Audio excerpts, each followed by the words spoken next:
12 Februari 1941. Seorang jenderal Jerman bersama dengan pasukan ekspedisinya tiba di kota Tripoli, Libya.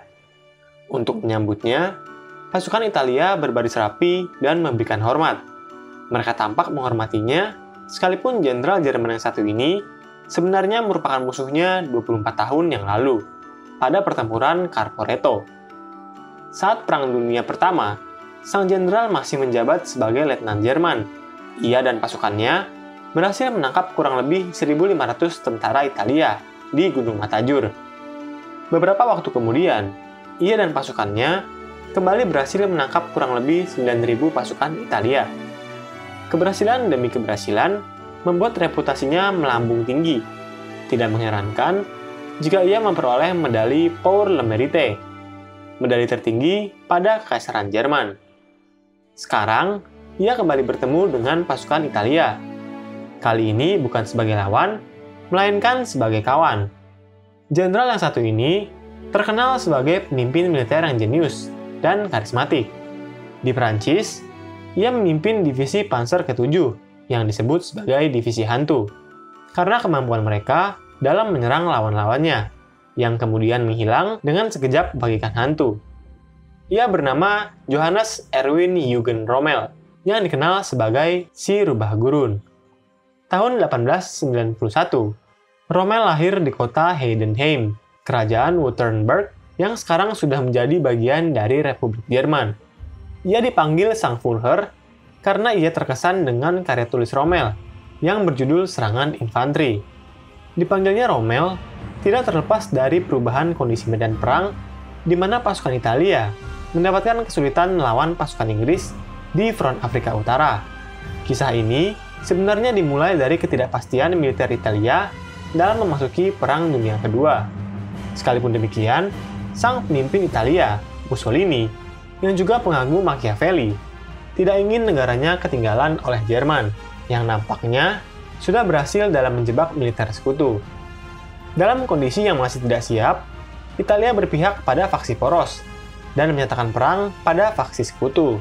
Mussolini khawatir apabila ia tidak mendeklarasikan perang lebih awal, Italia tidak akan memperoleh keuntungan dalam konflik ini.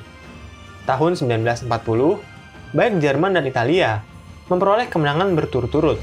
Jerman berhasil mengepung dan mengalahkan pasukan sekutu di Dunkirk. Di front Afrika, pasukan Italia juga berhasil menyerang Inggris seperti di Somaliland maupun di Mesir. Keberhasilan awal inilah yang membuat Mussolini semakin percaya diri dan menolak semua bantuan militer Jerman di Afrika Utara.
Semakin memburuk, pemimpin militer Jerman sudah semakin sadar bahwa mereka harus bertindak dengan cepat.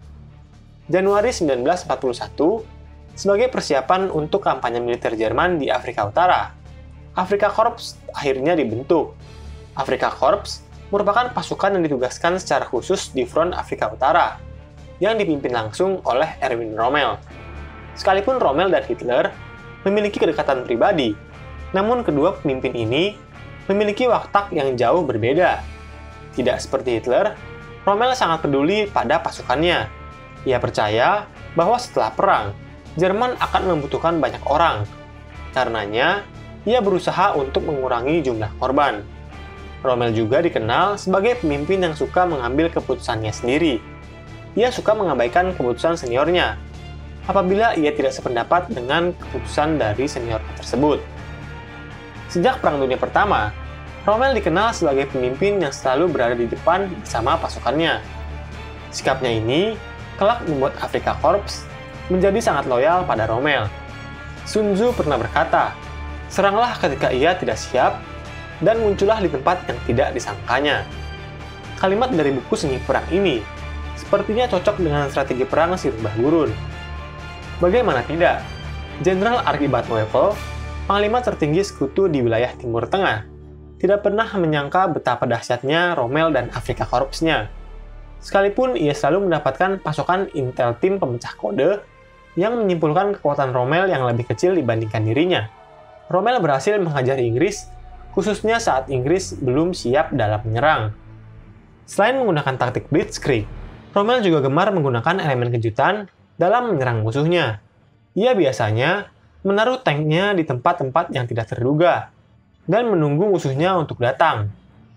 Ketika konvoi musuh sedang berjalan, mereka menyerang konvoi lawan dengan gencar. Hal ini membuat Jerman hanya menderita sedikit korban dalam serangan tersebut. Salah satu tokoh yang paling gemar memanfaatkan reputasi Rommel adalah Joseph Goebbels, yang menjabat sebagai Menteri Propaganda Jerman. Baginya, Rommel merupakan alat propaganda yang sangat efektif bagi masyarakat maupun militer Jerman.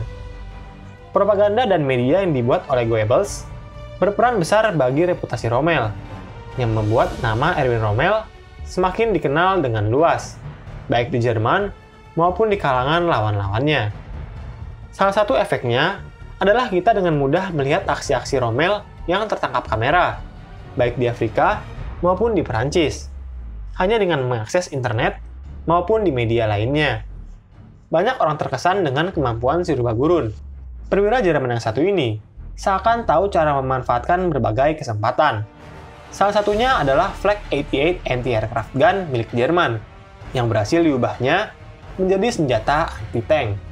Kemampuan Flak 88 anti-aircraft gun untuk menembak jarak jauh secara akurat dengan kekuatan yang besar menjadi salah satu kunci kemenangan Rommel pada operasi Battle Axe. Tank Matilda, yang selama ini menjadi masalah besar bagi pasukan Italia dan Jerman, berhasil ditumpas dengan sangat mudah oleh Flak 88.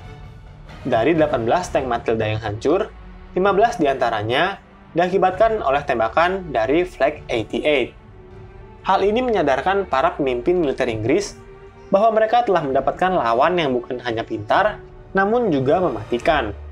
Satu persatu wilayah Italia yang berhasil dikuasai Inggris akhirnya diambil kembali oleh Rommel. El Agelia diambil 24 Maret 1941, sedangkan kota pelabuhan Benghazi berhasil diamankan pada 3 April 1941.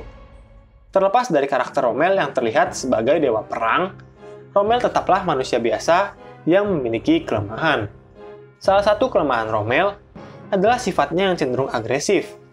Ia sadar akan pentingnya sumber daya minyak dalam perang modern. Oleh karenanya, ia ingin secepatnya untuk mengalahkan pasukan sekutu dan menguasai ladang minyak di Timur Tengah. Selain itu, militer Jerman juga menaruh perhatian penting akan Suez Canal.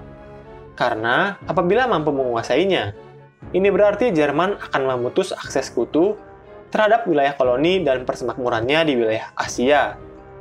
Sekalipun kedatangan Erwin Rommel berhasil memulihkan kembali semangat dan kemampuan tempur dari faksi poros, namun keberuntungan Rommel sepertinya memiliki batas.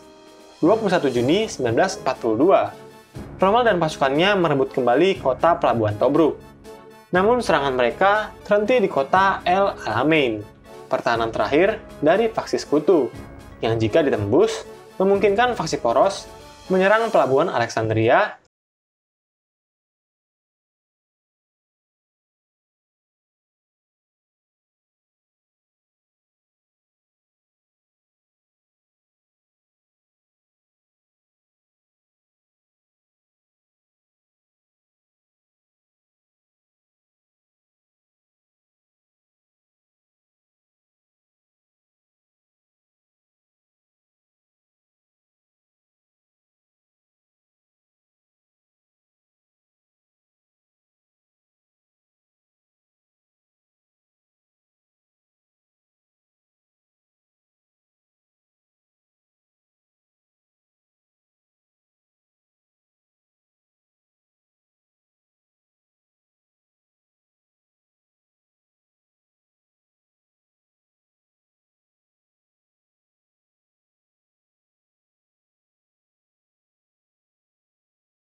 adalah Bernard Law Montgomery.